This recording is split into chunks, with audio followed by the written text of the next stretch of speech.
My name is Tom McGrath. I work for DreamWorks Animation, and I was writer-director on the Madagascar trilogy, director of Megamind, and executive producer on the Penguins movie. For me, early on, I had friends that worked at DreamWorks, and I had gone there. I was on a different path, and the writer strikes were supposed to shut down everything in Hollywood at the time, and I knew friends at DreamWorks, so I went over there for 2 weeks. And first off the bat, I met my future partner, Eric Darnell, and we hit it off really well. And my friend Conrad Vernon was over there as well, and he and Eric were working on a script called Madagascar. And around that time, no one knew how popular Shrek would be, and they decided, well, we're going to make Shrek 2. So they pulled Conrad from Madagascar and had him be a director on Mad 2. And I was called in to be a storyboard artist on Madagascar, the first movie. And my first assignment was a line in the script that said, the zoo animals' crates are washed overboard at sea. Maybe I should back up just a bit. After Conrad Vernon went on to direct Shrek 2, Eric was alone and he pulled me in on Madagascar, and it was just a great concept. What if zoo animals were like urbanites, if they lived in an urban zoo like New York, and what would happen to them if you put them in the wild?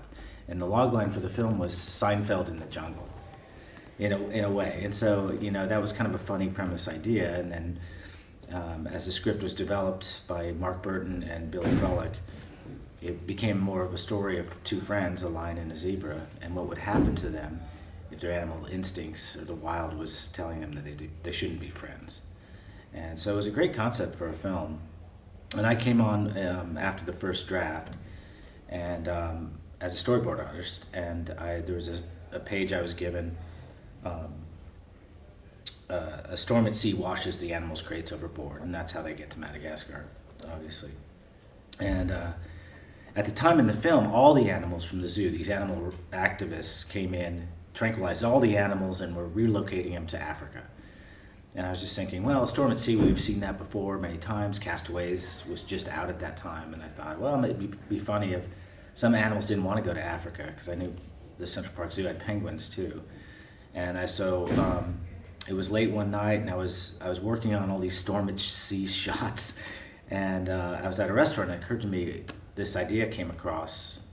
Penguins, they could take over the boat, they could do a hairpin turn, the crates would fall overboard, it'd be really funny. So I thumbnailed it out at the restaurant, and I woke up the next morning at 5 a.m. and I storyboarded the whole scene. I had to pitch the next day to Jeffrey Katzenberg. And so I redrew the entire scene, blew up the drawings, pitched it to everybody, everyone laughed, and then it was like, that's great, but what are these penguins doing in this movie?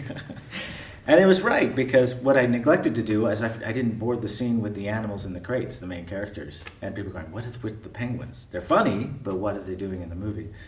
So I went back and I thought about it, and Murray, the producer, and Eric were like, well, maybe, who are these penguins? How can you develop them? And so I thought, it'd be great. I grew up on A-Team movies, I grew up on the A-Team TV show, John Wayne movies. Even Saving Private Ryan had the international, group SWAT, So I thought of these names, Kowalski, Rico. They sounded really foreign, and it was funny because penguins all look the same.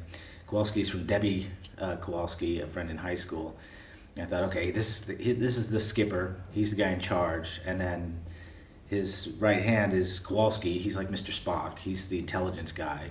The muscle is Rico. He just coughs things up because he has a cast iron stomach. And then you always have to have the naive guy, the red shirt in Star Trek that always gets killed, which is Private. And so I boarded these scenes throughout the movie they could be in, and Ray and Eric really liked it. But still, it was like, why are they in the movie? Because we'd have to rig 4 penguins and these 2 chimps that were also in the scene.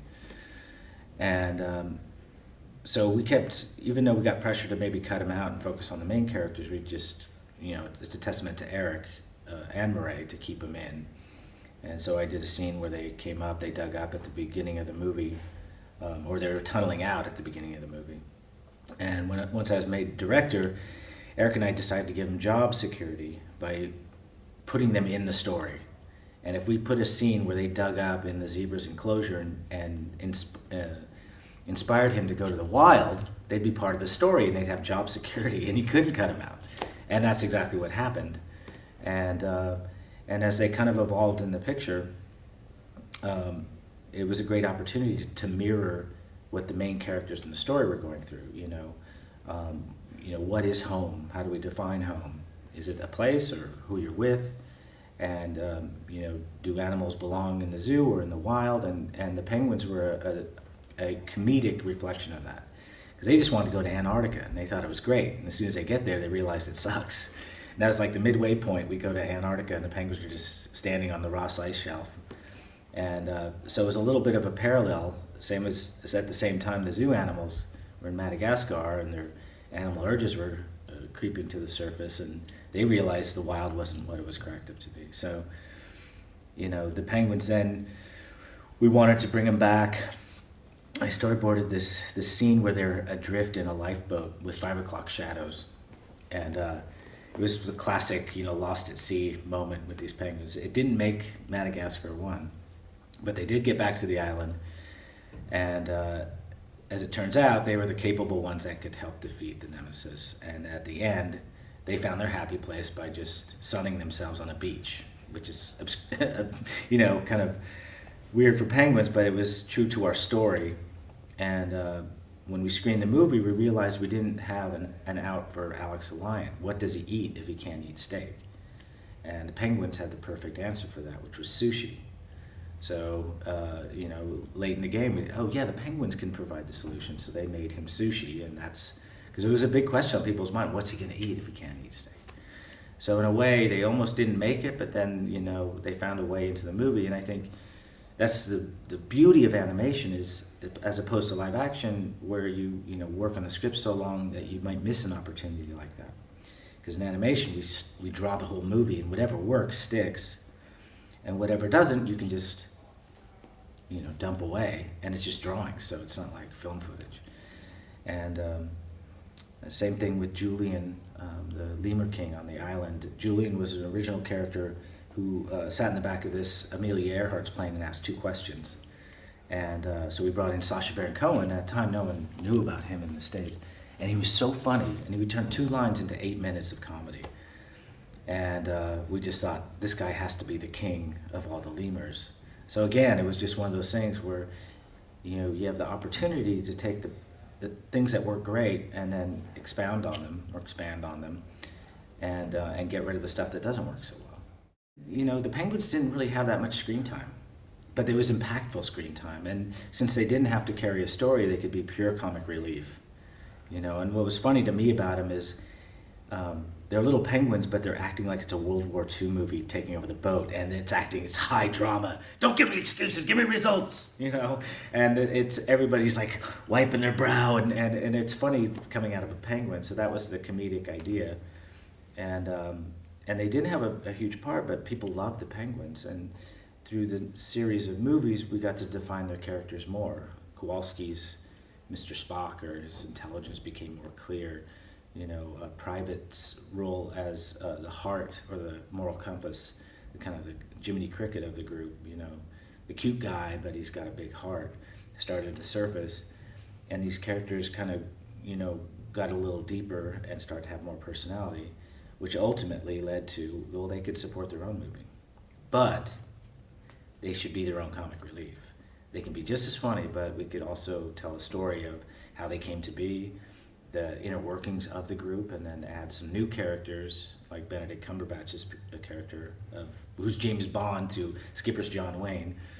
And Benedict is awesome at being a foil to Skipper, and Malkovich, who plays Stretch as a villain and plays this octopus Dave, who's resentful of cute and cuddly things. It all kind of thematically works within the group, because everyone looks at penguins as cute and cuddly. Of course, our guys think they're bigger and better than that, and they can actually make an impact on the world.